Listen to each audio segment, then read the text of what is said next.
Hello everybody, I'm Catriona Morten. I'm a sensory-motor psychotherapist, and today I'd like to talk to you about something that I get asked a lot from people, from my clients, and that's, am I too broken to heal?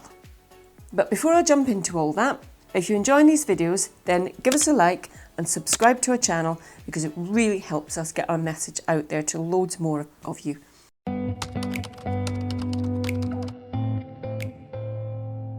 This question that I get asked a lot, I really feel for people when they ask me that, because sometimes it's because they've had multiple therapists, they've done a whole variety of work, and yet they're still really suffering. They're not moving forward with the trauma. For a lot of people that come to see me, they'll say, I've had so many things happen to me in my life, just one thing after another. You know, some people say, I can't ever remember a time that things were good, I felt happy, I felt settled, I felt safe. And for those people, they often feel like they're a kind of lost cause, that they're just too much. A lot of people will say to me, am I the most traumatized person you've ever worked with, you've ever come across? And I always have the same answer. It's like, everybody's different. I meet a lot of people with many traumas, many different presentations, sometimes with multiple diagnoses. And they've been on a whole variety of medications. They've done all kinds of things, but they're still not feeling any better. Their day-to-day life is still as difficult as it was. They still have the same levels of fear and anxiety and things that are bothering them. And for those people, it can feel like they've come to the end of the road. Sometimes they've been told by a therapist that there's nothing else that they can do. You know, they'll be given a whole load of things to try and do, and they'll do them and plug away at them, but it just doesn't seem to shift things. They're not really moving forward with their life. And the other thing that worries people is, if they do have memory of what's happened to them, do I have to go into every single one of them? Whether or not that's when we're working purely with sensory motor, or we're doing EMDR, or a combination of both. And no, we don't. That is the answer. And no, nobody is too broken to heal. And I really honestly believe that.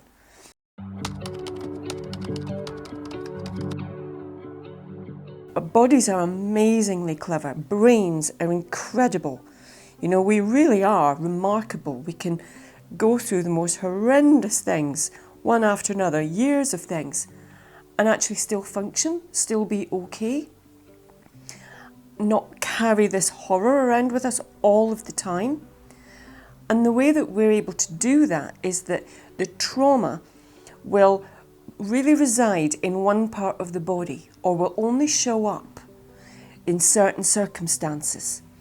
And often when we begin to talk about something, or kind of skirting around things, then I start to notice the way that the body starts to respond and what things are coming up. And those can be, and I know I say this in quite a lot of videos, but that's because it's true. It's quite consistent. I will actually see people start to shrink and disappear. I can often get a real strong sense of them really disconnecting from their body. Their body will just go totally still, and either they'll have a really far away look in their eye, or things just start to change, and I can see it, I can sense it, I can feel it. And when I'm able to bring the person's attention to what is happening right now, I can say what I'm noticing, and hopefully that matches what their internal experience is, and they usually do. Then we can begin to notice where the body is storing this trauma, how it makes the body react and behave. What's it doing right now? Can you sense into it? What's your breath doing? Is it going really small and quiet? Is it difficult to breathe?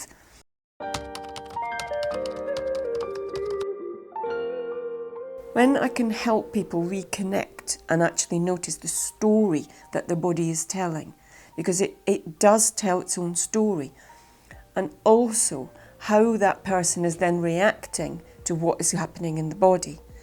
Do they not want to go there? Do they want to just completely jump away into another thing, distract and try and take me with them? Those things can be very revealing about how the trauma has impacted on us. Because it doesn't usually, unless we're extremely triggered and dissociated, then that can be a whole body thing. Head, body, everything just shuts down, disappears. But more often than not, it shows up in a very particular part of the body. Sometimes it's quite an energetic thing.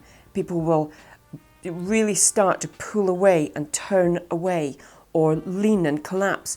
And I'll be talking to them and this just gets more and more and more pronounced. And I'm aware that they're totally unaware that they're doing this because it happens all the time. Either they're so disconnected they don't notice it, or it's just so familiar to them that it doesn't even come into their awareness. And when I can draw someone's attention to, can you just notice in this moment what your body is doing?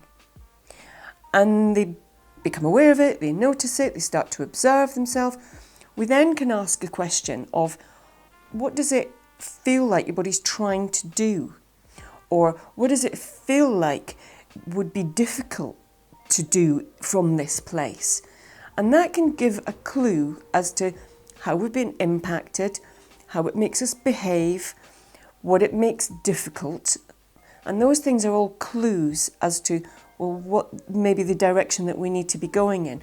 What would it take to be able to get you to be able to look over into that corner of the room, or to bring yourself back upright and get a more sense of yourself if the core's collapsed. Or sometimes it's one half of the body has collapsed and it might just look as though it's leaning against the chair.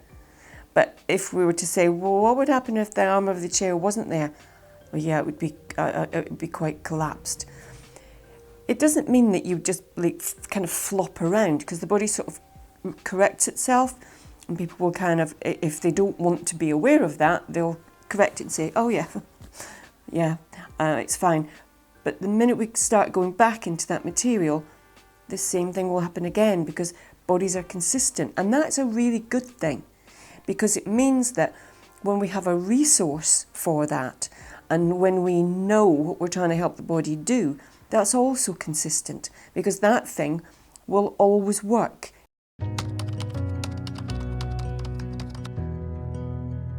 If there's a collapse, we find something that helps the core come back, and that can be putting hands on that place. If we haven't had much support or people haven't been there for us, that can be a missing experience for the body. Or it can be having a sense of strength, or moving into your legs and your feet to try and have a sense of grounding, and you've got something solid under your feet. Whatever it is, then these are resources that you can take and use anywhere.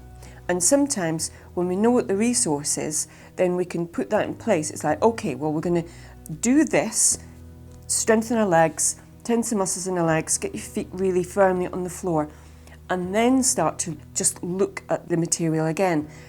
Does it make it easier not to collapse? When that's the case, then it's brilliant. We can go further and further into it. And we're processing all the time. It's not just telling the story of what happened to us. It's letting the body tell its story of what it was like for the body when it was going through all of this. What bits of that trauma has the body retained?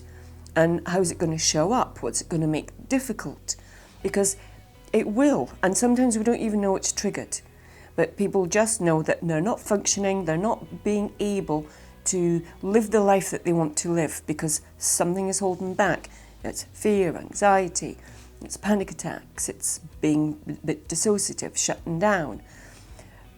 There's a reason for all of that, and the body really holds the key to really being able to process, really being able to get to the root of what is it, because we can have multiple traumas, but there'll be certain things either that we've then developed a belief system, something that we believe about ourselves. There'll be something that lies right at the bottom.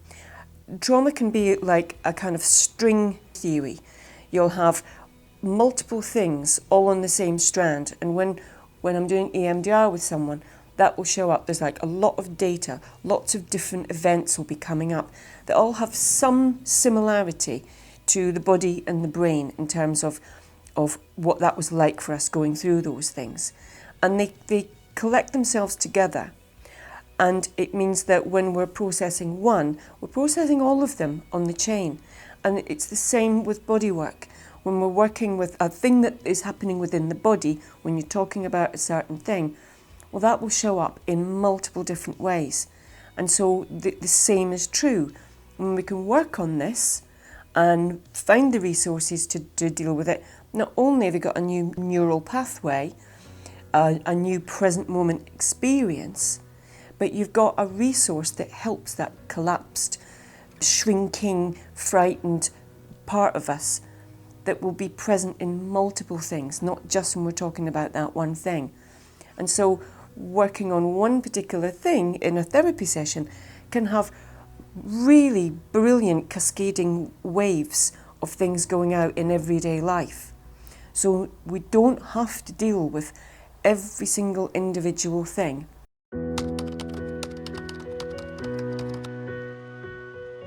And the reason that it's so important to be able to track and follow what the body is doing is because only the body will know what it needs to heal. And bodies are incredible, brains are as well, but the head won't be able to work out what is needed. The head might think it knows what's needed, but unless the body actually gets what it's needed, what was either missing at the time or something new in the present moment, then it's not really getting that true healing experience. When we kind of notice what's going on with us, the head will go, oh, right yourself. But it doesn't deal with what was actually happening there. Where was that collapse? If there's parts of us that freeze, and we can have frozen energy in some parts of our body, frozen muscles. Unless we're going to really sense into that, notice what's coming up with it, notice how the body's responding and reacting, what's it doing, then the body's not getting that healing, those missing pieces.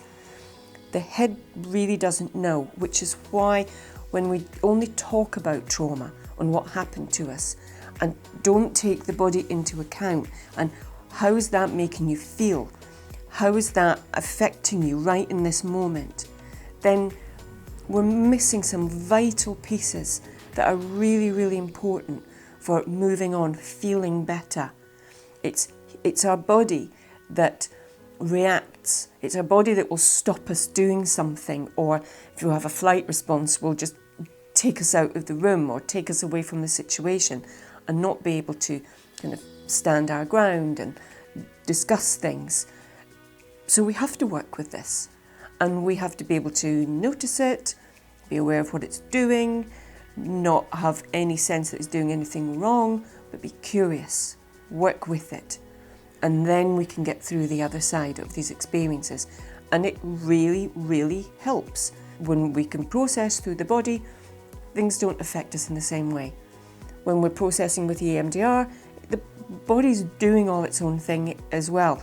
People might not be so aware of it because there's so much coming up into their head, but I can guarantee when I'm there watching the body, I can see all the little twitches and shifts and movements and shudders that's going through the body.